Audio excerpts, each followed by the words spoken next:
Well, hello everyone. I am Ginny Owens, and it is such an honor to be with you today at the Wonderfully Made conference.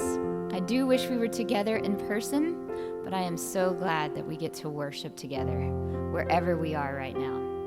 And I wanted to begin by sharing some verses from the beginning of Psalm 100 that says, "Make a joyful noise to the Lord, all the earth, and serve the Lord with gladness.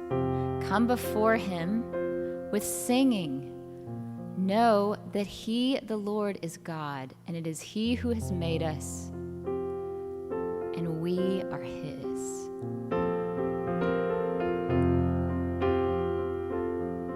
So let's lift our voices in a joyful noise and sing that good news that we are his. Who am I that the highest King would welcome me? I was lost, but he brought me in. Oh, his love for me. Oh, his love for me. Who the sun sets free, oh, is free indeed.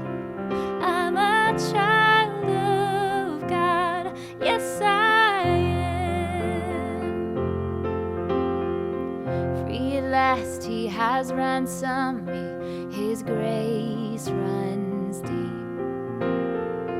And while I was a slave to sin, Jesus died for me.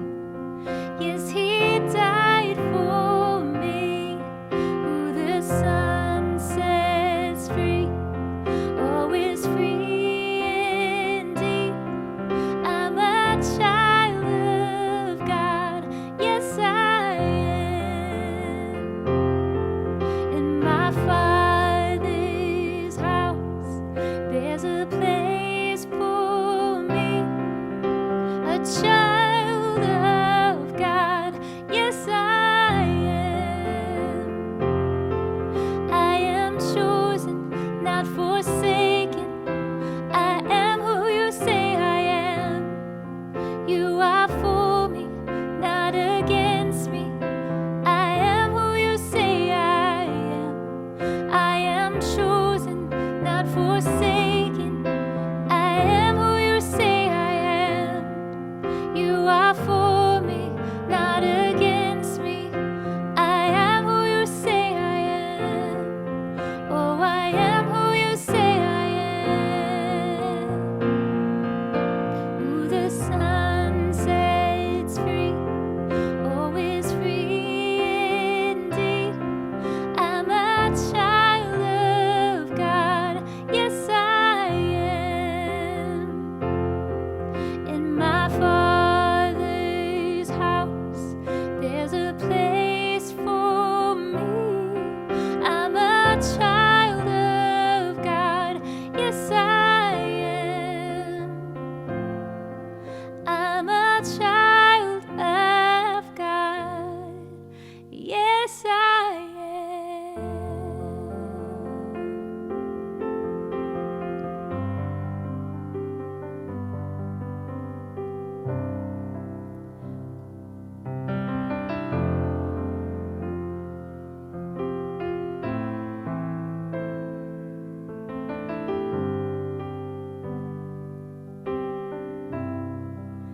Worthy of every song we could ever sing, worthy of all the praise we could ever bring, worthy of every breath we could ever breathe. We live for you.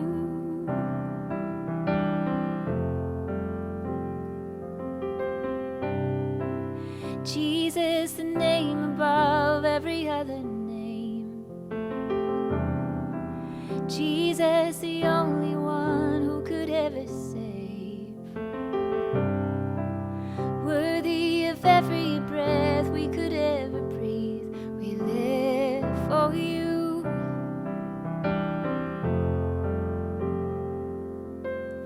Holy, there is no one like you. There is none beside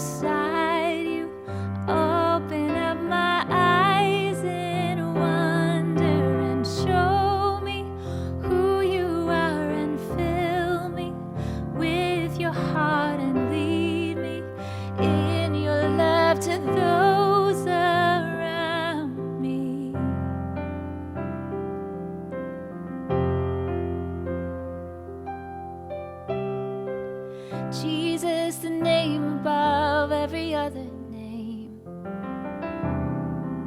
Jesus, the only one who could ever save. Worthy of every breath we could ever breathe, we live for you.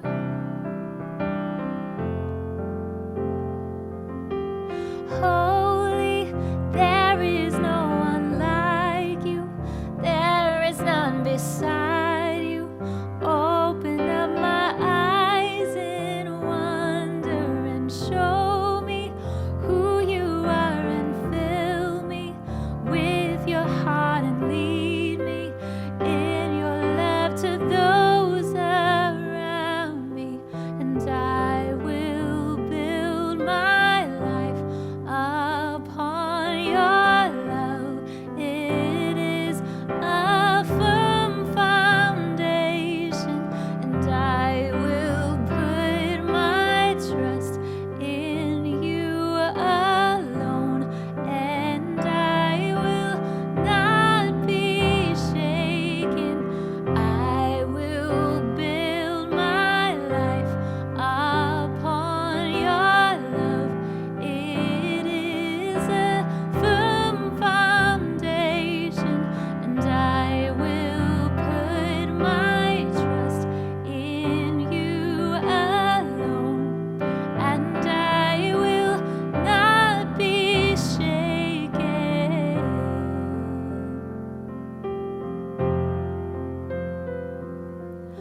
Holy, there is no one like you, there is none beside you.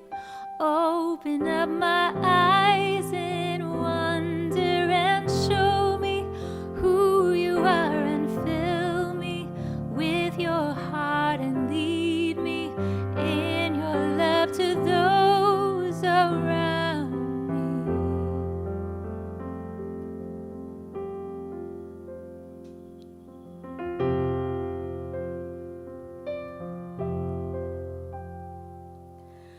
Be thou my vision,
Lord, I pray that you will be our vision, that we will learn so much during this time together, that we will hear you speak, and that we will move and be changed because of your speaking.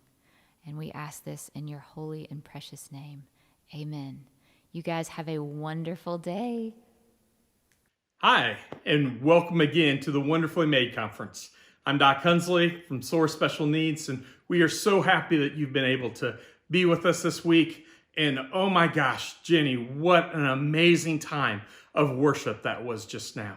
Again, that was Ginny Owens. She is known for her performing contemporary Christian music, but more recently, her songs have been featured on WB and ABC TV shows, as well as independent films.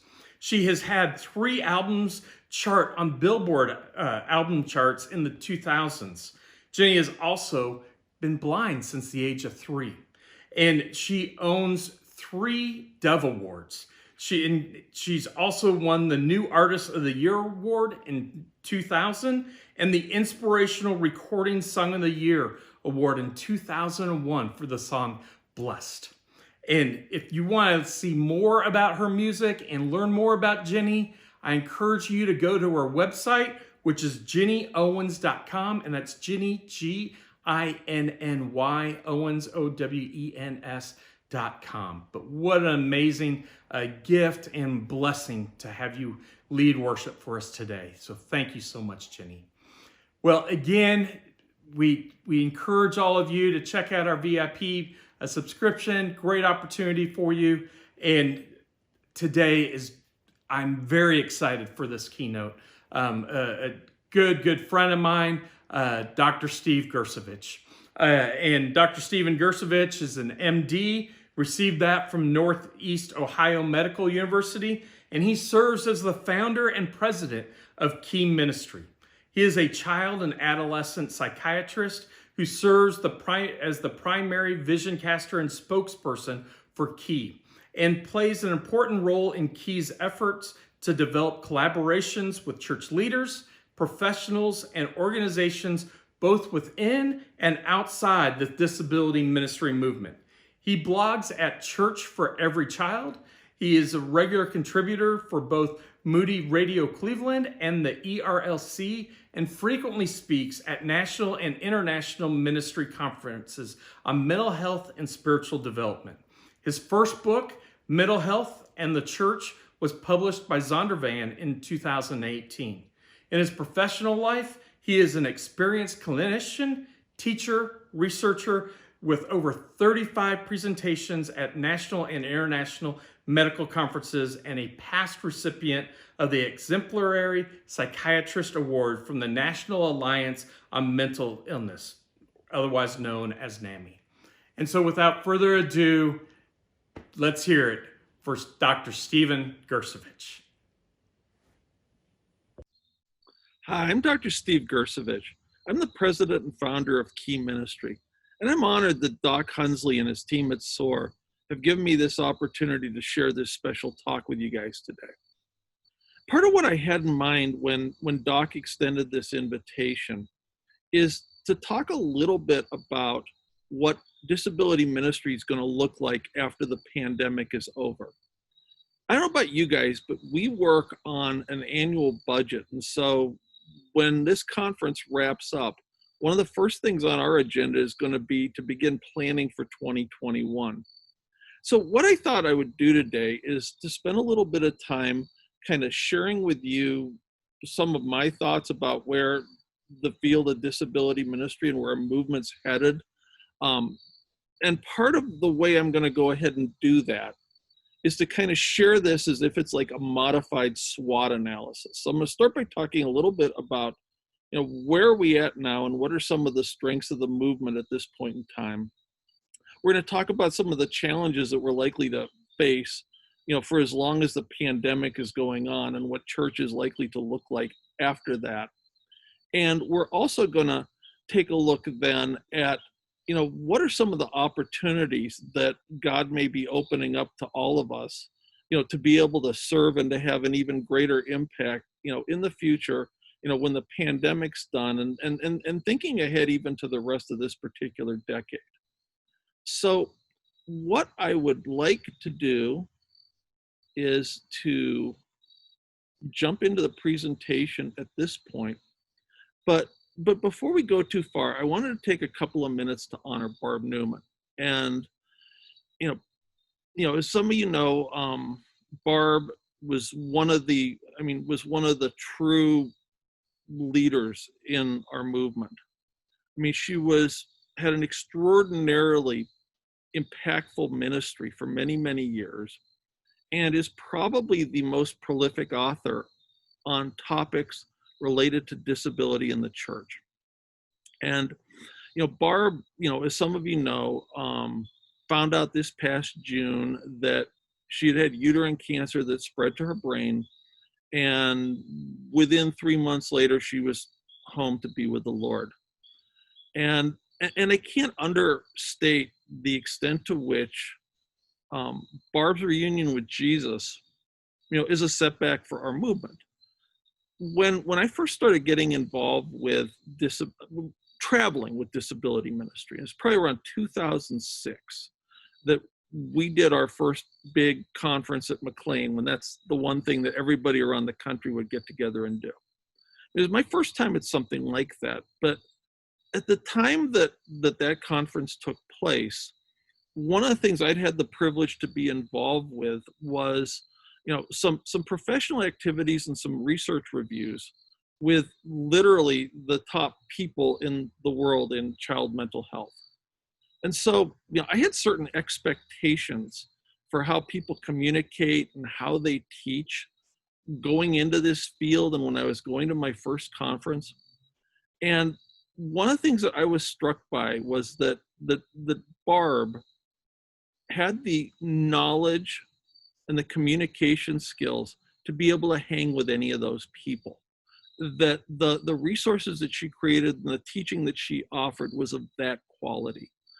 And it's a really unique gift to be able to take very complex topics, like some of the challenges and some of the needs that that our kids have with autism, developmental disabilities, and other disabilities.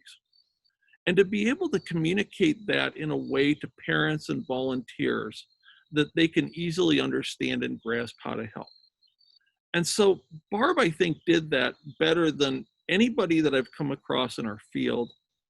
I'm not sure why, God, called her home so quickly and so relatively early, but I am encouraged that where Barb had a great impact, we may be in a position now where there are 100 people prepared to continue on the legacy of her ministry, and that the impact of our field will continue to live on for a long time as a result of the work that Barb had done.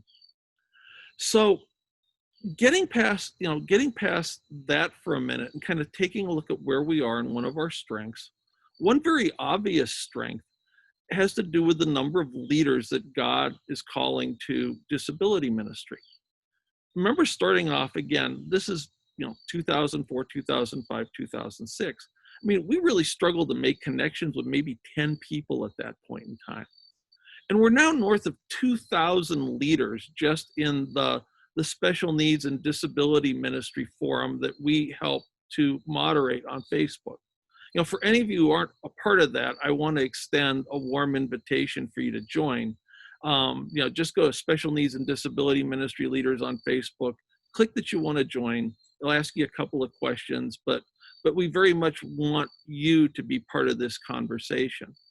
And so, as a result of having so many leaders, I think that there's now a synergy, that it's easier for folks, compared to even like 2 or 3 years ago, to find other people that they can turn to for encouragement and ideas and support when they feel led to start a ministry, or they're trying to figure out how to grow a ministry, or serve people with disabilities who have fairly complex needs. Now, the second thing that I think is a tremendous strength of the movement is that we're really developing an incredibly deep pool of very talented and emerging leaders. So before I decided to record this talk today. I was just checking out Doc's website and the website for the conference. And if you take a look at the 67 people who are speaking at this conference and the 70 who were scheduled to speak at our Inclusion Fusion Live that unfortunately got canceled back in April because of the virus, maybe those lists of speakers overlap by half. So just between those two events alone, you have 100 people who, are sharing, ideas, strategies, resources, sharing things that could be of support to families in a national platform that can impact ministry all over the country and literally all over the world. And one of the things that I know I talked to Doc about at various times before COVID-19 arrived was that one of our goals as a ministry was to either ourselves or working together with other ministries and other leaders, get to the point where we could offer high quality live disability ministry training in such a way that every ministry leader, pastor, church staff member would be able to access that training at least once a year within a half day's drive of where they live. And when you think about this core of leaders that's emerging and some of the people who are involved with speaking at this conference, God certainly raised up the people who are going to help to make that a reality. With the advent of COVID and the way that we, have been forced to adopt technology, in addition to those plans in terms of like getting together live, as all of us have come to get to know Zoom, have understood how to live stream, there are tremendous resources that are now available online, and the vast preponderance of content for folks who are looking at serving in disability ministries available for free. So again, you have to look no further than the conference that you're currently a part of to be able to see that.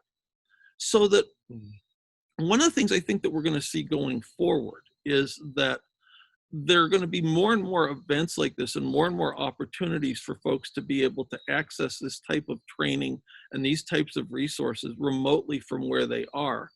But at the same time, I also think that we're going to have more and more opportunities to do these types of training live and in physical presence of one another. Because I think one of the things that folks have come to appreciate through COVID, is how much we need to be with one another and how difficult that has been and how difficult that continues to be at this time. Now, another development through this time, and this is a place where I think that COVID has been tremendously helpful to the movement, is that we've gotten a lot better at being able to care for and support families, in some innovative ways during the pandemic. I hope that many of you or most of you had a chance to see the video that we had done earlier in the conference on the topic of online ministry. And, Cassie Krause, who's pictured here, has a very large ministry down in Texas. And one of the things that they managed to do is that they managed to connect with their families 6 days a week through online streaming, online programming that they're doing. And they're creating lots of touch points for families with disabilities to have contact and have connections with people in the church. One of the things that we heard many times from parents and families during COVID is that in some ways, when the church doors were closed and when ministry was forced online, for the first time that they were on a level playing field with other families that aren't impacted by disability. In that most churches, where maybe they had not done this before, took steps to make worship services accessible, small groups accessible, Christian education accessible. And the other thing that I think is going to come from COVID is that, given this lengthy experience that many of us are having with not being able to gather as a church in many parts of the country, I think that folks in leadership are going to come to a keen appreciation of the struggles that our families face who are impacted by disability, who, again, in this time because of COVID, but at other times because of issues with childcare, issues with social isolation, issues related to maybe churches not having a commitment or a good enough understanding as to how to serve and include them. They're going to understand what it's like to be left out of church by the time this is all said and done.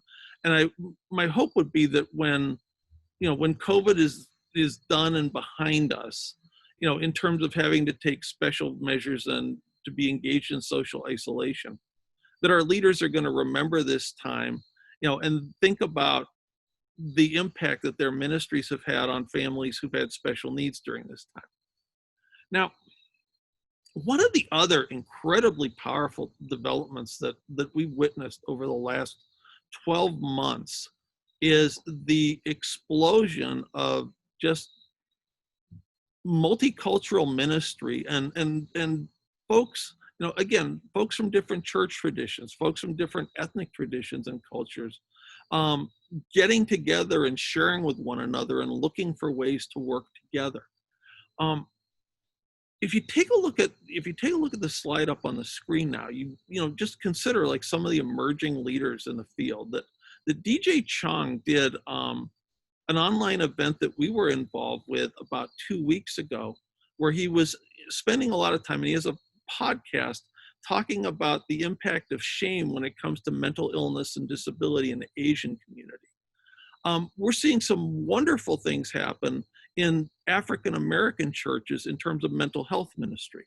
And one of the neat things about this is that, at least as a leader, I think that one of the things I'm coming to learn is how the perspective that many of those churches have, and the emphasis that they place on the health of the community and the health of their members, gives us a different way to think about some of the types of ministry that we're doing. Obviously, when you start talking about the African American community, I think the impact that Lamar Hardwick has had and will continue to have, is going to be incredible in terms of advancing the cause for families with disabilities in the historically Black church. And down the bottom left-hand side of your screen, within the last 12 months, I had an opportunity to visit the Champions Club in Houston, and see what they have to offer and all of the things that they do to support Spanish-speaking families around disability and inclusion in church. So that, again, I think that it's important, given some of the contentiousness in society, that we need to remember that as Christians, that we derive our identity in Christ. It's wonderful to see how folks from, different life experiences, different cultural backgrounds are coming together, and how God's raising up leaders among all of his people to advance the cause of disability ministry. Then when I think about other developments over the last year, I think the rapid emergence of mental health ministry has been huge. That, again, many of you know this is a passion of mine, and that by far and away, the largest category of people with disabilities in the United States are folks who have primary mental health disabilities. And where there were like 1 or 2 or 3 leaders talking about this and organizations speaking into this maybe 5 years ago, there have been 2 major online conferences in the last 3 weeks that have been devoted specifically to mental health ministry. And so, while we're at the point, when you look at the larger disability ministry movement, where, we're getting into the hundreds in terms of like the number of highly qualified leaders who are developing platforms and are advocating for ministry. Our friends in the mental health ministry movement aren't very far behind at this point in time. And I think that we're going to see a growth curve very similar to the one that special needs or disability ministry has gone through over the last 5 years. Now, it's hard to take a look at this topic without looking at this in the context of all of the other things that are going on with COVID. And so, with all these positive things going on and all the great things that God's doing, one of the issues, and probably the biggest challenge or the biggest threat to the advancement of the movement, are the challenges that churches are going to be going through as a result of COVID. Now, back in April, or maybe this was in May, but there was an interesting study here that was done by the Barna Group, where, and I'll show you some graphs about this, some slides addressing this in a couple of minutes, but one of the things that they found is that since the advent of COVID, 1 out of 3 practicing Christians, meaning people who had been actively involved in attending worship at least once a month in a local church, have stopped going to church either online or in person since the social isolation and the restrictions were put into place in terms of COVID.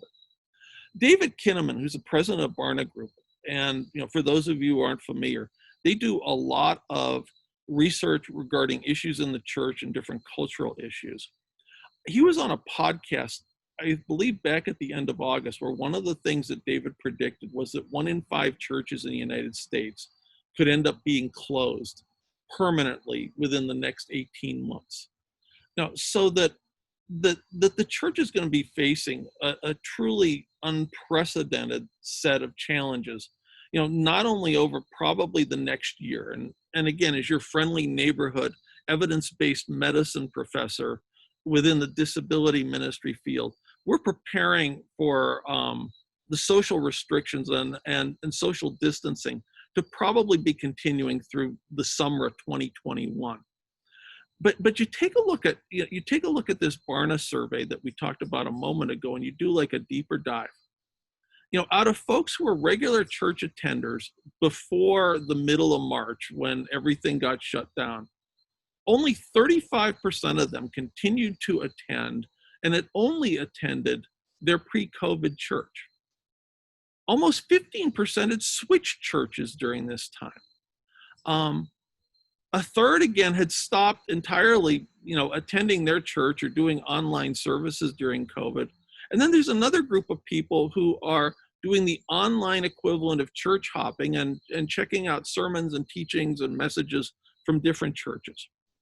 Now, what's alarming to me, and one of the things that I see in the context of the clinical work that I do and the kids and teens that I come in contact with and the college students that come in contact with through my practice, is that, while those of us who are in our happy huddle within the Christian bubble, are mainly coming in contact with people who have deep faith, people who are serving, we spend a disproportionate time around other folks in our churches.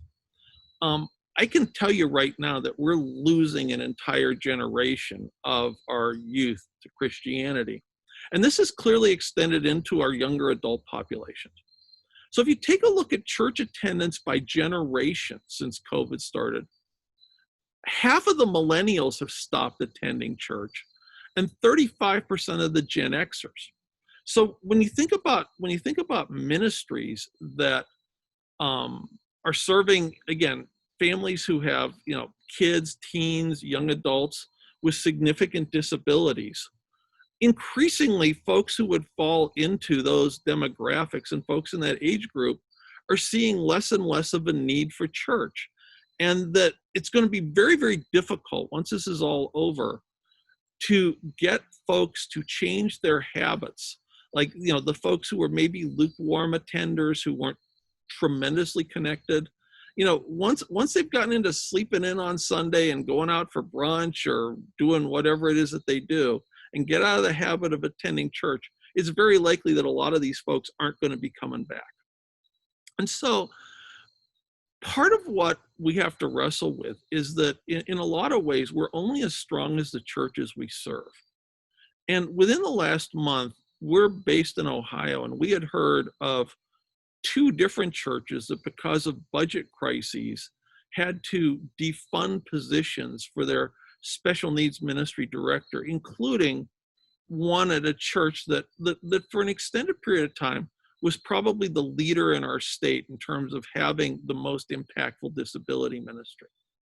And so, when you think about what's going to happen when all of these people maybe don't come back after COVID, and there are significant reductions in the donations that churches are taking in, we need to start thinking about what ministry is going to look like with a lot less money.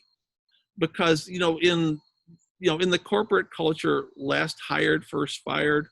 And one of my concerns is that when budget crunches hit in churches that have invested in disability ministry, my concern is that it may end up being one of the first things that end up being cut, because the roots in many churches aren't as deep and aren't as long lasting as, say, some of the other ministries that operate within the church.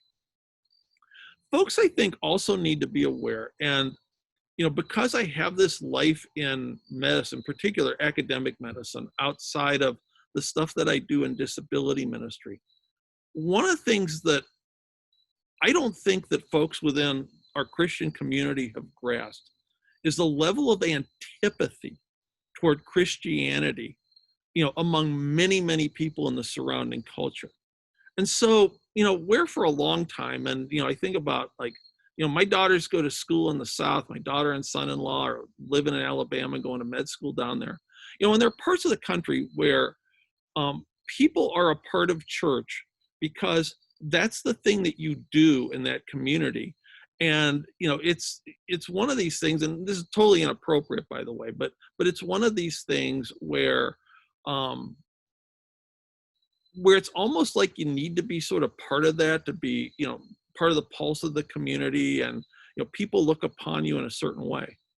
Well, what's church going to be like when there's a serious cost to be paid for being a Christian, where we're identifying publicly as Christian, particularly in a church with more traditional types of teaching around sexuality?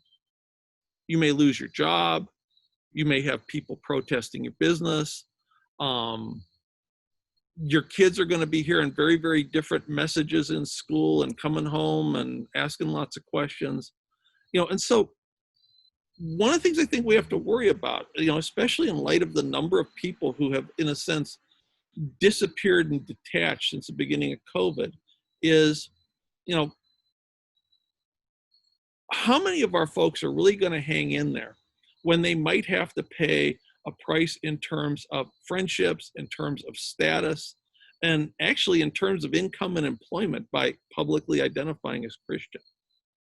Now, again, this is just a comment to share, between us, thinking about us as family. And I don't mean to be critical of, pastors and church leaders, who are working extremely hard during a very, very difficult time. But you can't help but look at the data out of the Barna Group. And in my practice, when I see new kids, one of the things that I usually ask them as part of the initial interview is your religion or faith important to you? And if they say yes, the follow-up question is, well, how does what you believe, impact your life and how you treat other people? And maybe once a year, I get a kid from a Christian family that can give me a reasonably coherent answer to that question. And so, it looks like we got a lot of, we got a lot of people in our churches where, their faith isn't real deep. And so one of the things that we need to get really serious about, is helping people to grow in faith. And I actually think that there's some neat things that the disability ministry movement is uniquely suited to do. And maybe exert a little bit of leadership in the larger church on this issue. And one of the things I think that we oftentimes overlook as a discipleship strategy is the importance of people being involved in some sort of personal ministry. And I think about, like, how many people there are, like, in our field, people who are speaking at this conference, people that we've made friendships with and formed relationships with, who are folks who, again, maybe they had a child or a family member with a disability. Maybe they're a professional in a situation where they saw a need. And the process of doing something like this and being actively involved in some sort of impactful ministry is how you get and how you acquire the skills, to be able to navigate the challenges of life, particularly as the enemy's pushing back against our faith. And in so many cases, I think that the analogy that I use is that our church is kind of, it's like a football team that all we do is practice and do film study, but we never get a chance to play any games. And so it's in the being out there and doing that folks come to grow. And I think that all of us have seen that in the context of the ministries that we lead. When we think about our volunteers, when we think about leaders who we're mentoring, and seeing the impact of serving in this field in terms of how they continue to grow and mature in their faith. And so some of the things that I'm thinking about, as a ministry leader, getting ready to put together a plan for the coming year, and thinking ahead to like the rest of the 2020s, is that one of the things I would encourage all of you to think about is, how would you sustain your ministry in the absence of any kind of funding?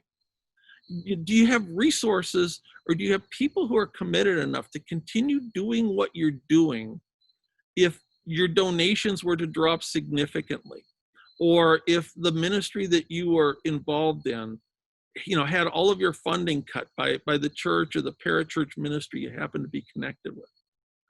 One of the things that we are doing as an organization actively, and that I would encourage the rest of us to think about, is that we're becoming very intentional about developing redundant communication channels or different ways of being able to disseminate our resources.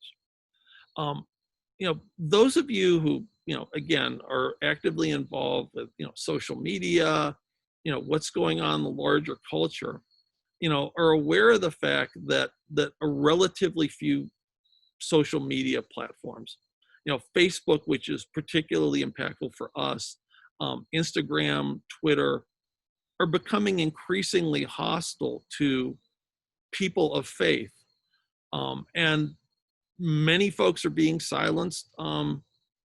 We've had stuff that, has been taken down that we haven't been able to share at different points in time in the last, in the last year or two.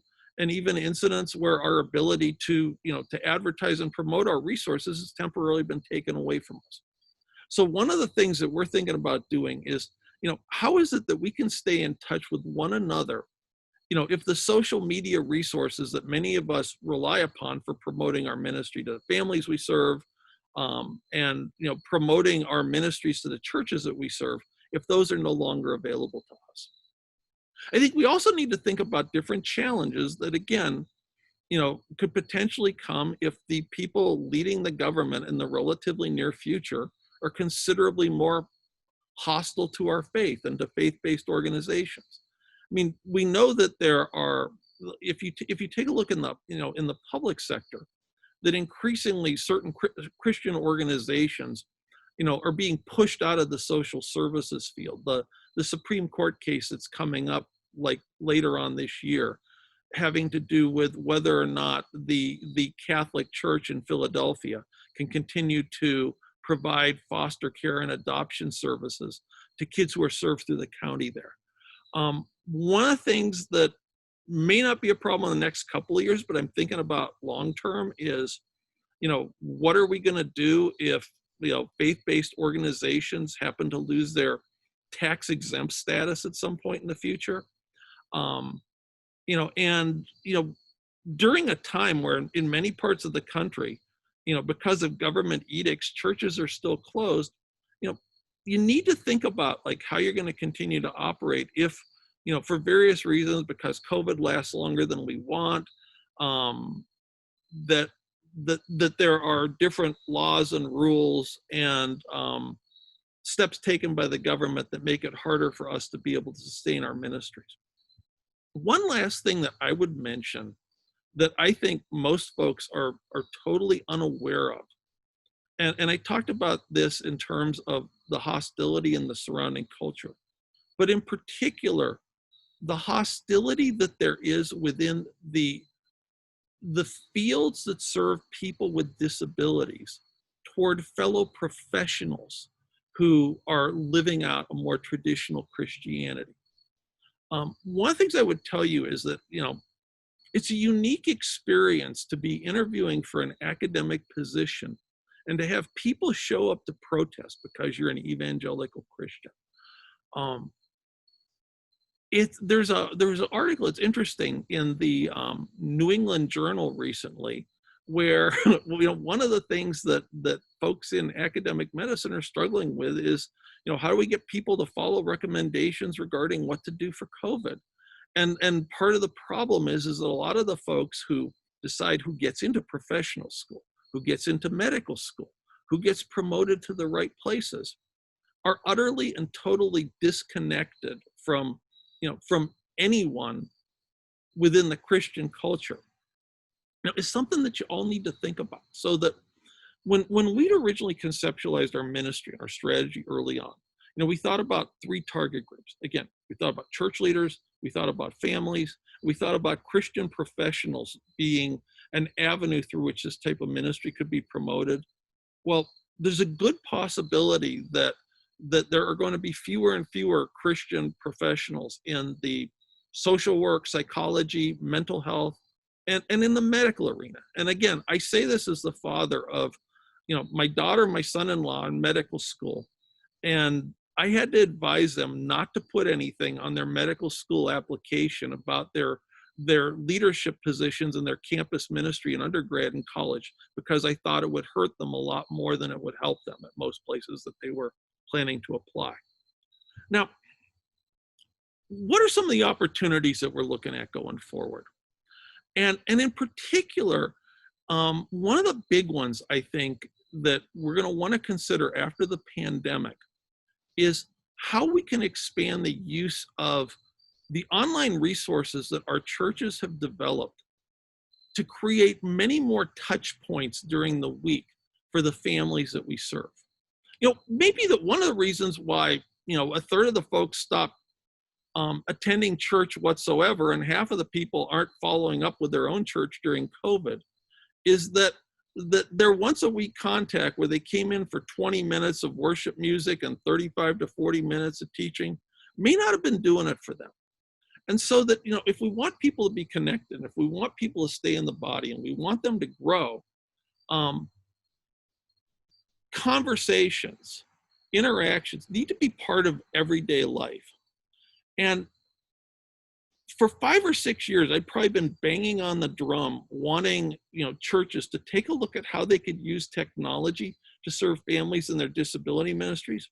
Well, now that you've figured out how to do a small group online, what's the excuse to not have one for parents of kids with disabilities who can't get out of the house to be part of your small group ministry because they're not able to find folks to care for their children or to care for their young adults with disabilities who they're responsible for?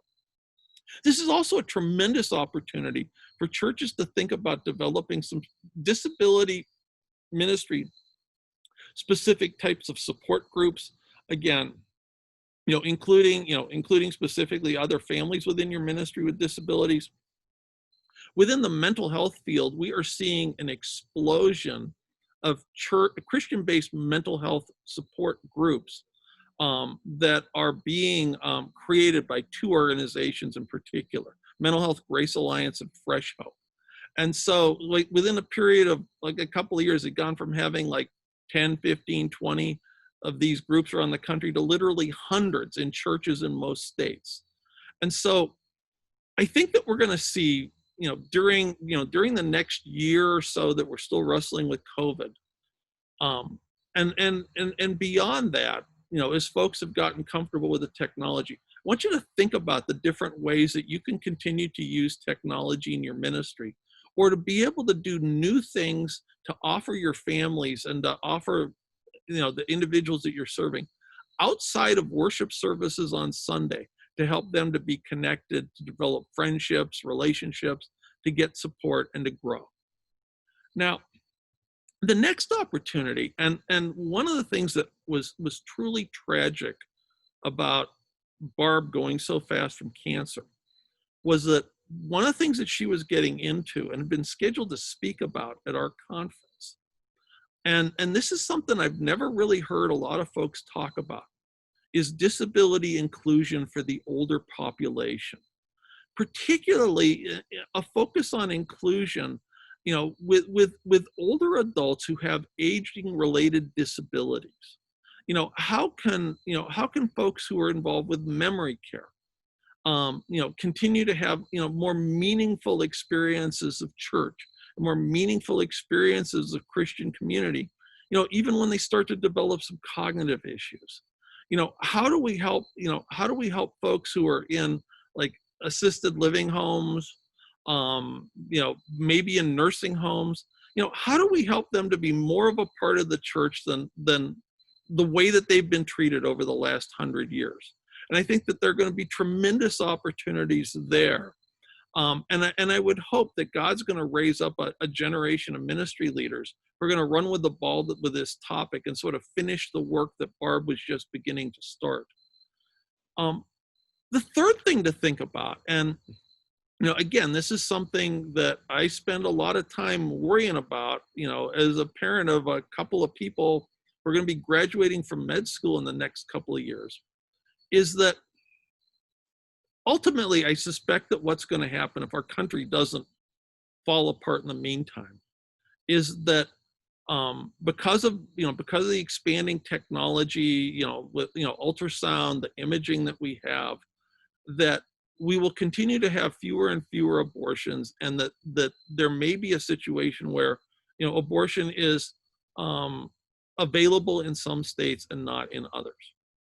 I think that the true number one issue of the pro-life movement, 10 years from now, and maybe even maybe sooner than that, is going to be advocating against laws permitting euthanasia, particularly euthanasia of the disabled. We know that, again, that there are various societal and cultural trends that start off in Europe and have come over here to the States. And one of those, unfortunately, has been the explosion in physician-assisted suicide. To the point, and again, if you think that this is like on the other end of the world, within the last couple of years, the Ontario Medical Society, Toronto, 280 miles from where I live, like those folks, the Ontario Medical Society made it an ethical violation to refuse to kill someone who asked for your assistance in doing that, or to refer them to someone who would comply with their wishes. I believe 7 or 8 states now in the United States have laws permitting physician-assisted suicide. And we've seen an explosion in European countries. Kids with autism, kids with developmental disabilities. That there are folks who are, certain elite academics, Peter Singer in particular is one, who's involved in quote unquote medical ethics, have talked about the notion of post-birth abortion. And it's not going to be very long before the right to die becomes the duty to die. And the folks that we serve with disabilities are going to be the most vulnerable. And so that one of the things I think that we can embrace right now is our role, as advocates for, the people we serve with disabilities, all of whom were created in the image of God, and all of whom are image bearers, that we're going to need to be the folks who, are at the tip of the spear, in championing their right to life going forward in this decade. One of the things I think we're going to see, and if I were running a seminary, I don't think I would let anybody graduate nowadays without having the education and training to be able to, in a sense, pursue tent making, and to be able to financially sustain yourself in some way outside of ministry.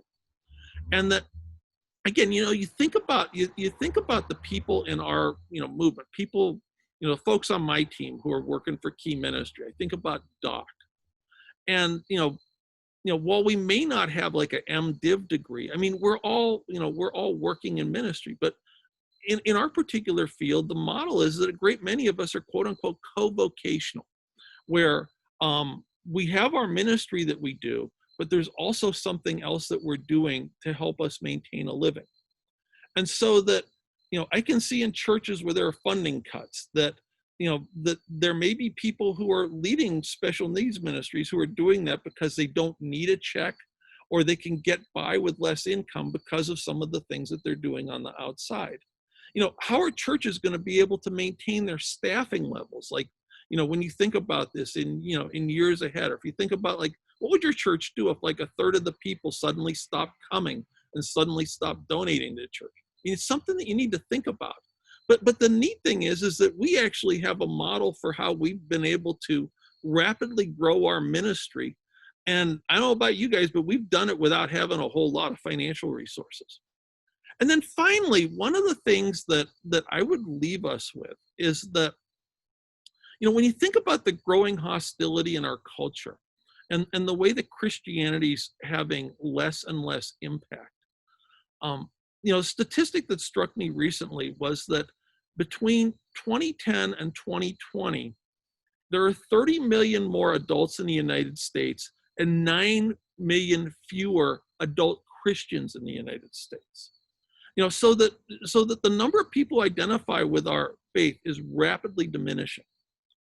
But one of the things that I do see, clear as day in the occupation that I have outside of ministry, is that the most powerful witness that I think that our church can provide to people in an unbelieving world in the 21st century is the way that we care for the most vulnerable. I know that when we had folks reaching out to us from Cleveland Clinic asking about the churches in our area that were doing respite ministry, it was something that definitely had turned heads among colleagues of mine, who otherwise wouldn't give a second thought to Christians and Christianity, and have stereotyped us in a very negative way. So that, to the extent that we show love and care and welcome and embrace individuals with disabilities and their families, I think that's going to be absolutely central to the church's witness in the remainder of this decade. And so where do we go from here? One, I think it's critically important that we connect with one another. And so that if you're streaming this conference and you don't have a lot of colleagues or people that you can bounce ideas off of in terms of disability ministry, I encourage you to reach out to the different speakers who are part of this conference and connect with them. Reach out to us at Key Ministry. Reach out and ask to be part of the special needs and disability ministry leaders group, or the mental health ministry leader groups that we also lead. Secondly, I think it's really critical that we all pray for discernment, that the changes that are taking place in the church and the changes that are going to take place as a result of this and figuring out how to integrate technology are probably the most impactful changes since the development of the printing press, and the Protestant Reformation. And so that, I think that, all of us need and would appreciate your prayers for wisdom and discernment. I think that the folks who are leading the churches that you attend and the churches you serve, your pastors and the church leaders very much need your prayer and very much need God's wisdom at a time like this. And it's critically important that we support them and, let them know that we care about them. We appreciate all of the stuff that they're doing. Our ministry a couple of weeks ago put on a combination mental health ministry conference, an online pastors retreat, in light of the statistics showing how many pastors have been struggling through the challenges of COVID. And then finally, again, we do what we do, and one of the things that's so cool is that I was always wary of becoming a quote unquote professional Christian because I do what I do because it's the way that I've chosen and the place I've been positioned, to try and honor God and thank Jesus for just, what he's done for me and what he's done for my life and for my family. And that when it becomes a business, something's very much lost from ministry, which is, part of why we try to do so much of what we do as an organization, give it away for free, because we think that's what Jesus would do. And so, ministry doesn't go away because the budget goes away.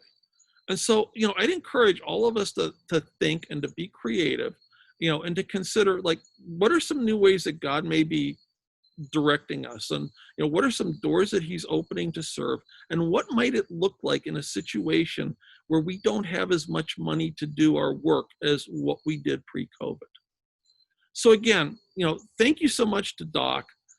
Thanks to the folks from SOAR for putting this on, and offering an amazing experience to folks around the country and around the world serving in disability ministry. And I hope that next year that, I'm saying this to you from Grace Church, and that we're all together and getting a chance to hang out and eat some ribs and spend some time with one another. So thank you for all that you do. You truly inspire us and our team, and God bless in terms of serving, our kids and our families, with the challenges looming in the year ahead. So thank you.